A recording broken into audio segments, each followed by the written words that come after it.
Kucing hitam ini meletakkan seekor cicak di samping pria itu. Bagi si kucing, itu adalah sarapan penuh cinta untuk tuannya. Pria itu cuma bisa menghela napas pasrah. Soalnya, dia sebenarnya sama sekali tidak suka kucing. Tapi suatu hari, kakaknya tiba-tiba membawa pulang 2 anak kucing. Karena tinggal di rumah kakaknya, pria itu tidak punya pilihan selain hidup bersama mereka. Keadaan makin kacau saat para anak kucing itu mulai pipis sembarangan di mana-mana. Sudah tidak tahan lagi, pria itu langsung mengangkat si kucing hitam dengan kesal. Namun, anak kucing hitam itu malah dengan lembut menjilat tangannya. Saat itu juga, hati pria itu mulai luluh. Meski awalnya tidak mudah, lama-kelamaan dia mulai dekat dengan kedua anak kucing itu. Tapi tanpa diduga, kakaknya pindah dan meninggalkan dia sendirian bersama 2 kucing tersebut. Melihat tabungan, tagihan listrik, dan uang sewa rumah, pria itu cuma bisa memasang ekspresi putus asa. Karena kesulitan uang, dia bahkan membawa kedua anak kucing itu ikut mencari lobster untuk dimakan.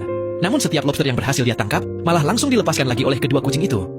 Karena ingin menghasilkan uang, pria itu mulai bekerja part-time menggambar manga.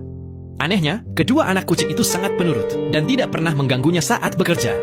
Setelah setengah bulan bekerja keras, akhirnya manuskrip pertamanya selesai. Namun sebelum sempat merayakannya, si kucing hitam kecil tanpa sengaja merusak halaman-halaman manga itu.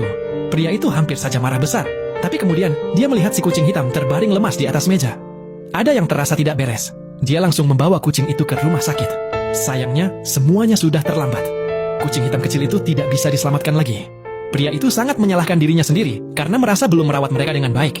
Dan seolah hidup belum cukup berat, mangga yang dia kirim juga ditolak. Dengan beban hidup yang semakin berat, pria itu tetap bekerja sambil merawat kucing yang sakit itu. Suatu hari, dia tanpa sengaja menginjak kotoran kucing. Emosinya akhirnya meledak.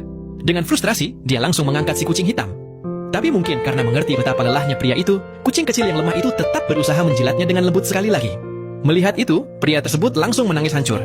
Dia merobek manuskrip manganya sendiri. Namun kemudian, si kucing hitam yang biasanya hanya berbaring di sampingnya, diam-diam keluar rumah untuk pertama kalinya. Setelah berhari-hari, kucing itu berjalan ke tempat-tempat yang dulu sering mereka kunjungi bersama, seolah sedang mengenang semua kenangan mereka.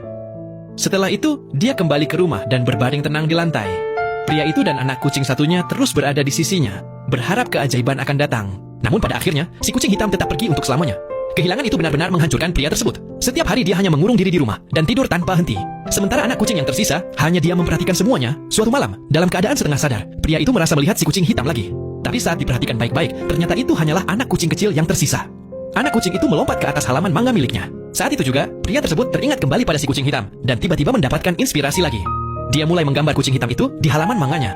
Semakin dia menggambar, semakin banyak kenangan bersama kedua kucing itu bermunculan di pikirannya. Dia akhirnya tidak mampu menahan emosinya lagi dan menangis sejadi-jadinya.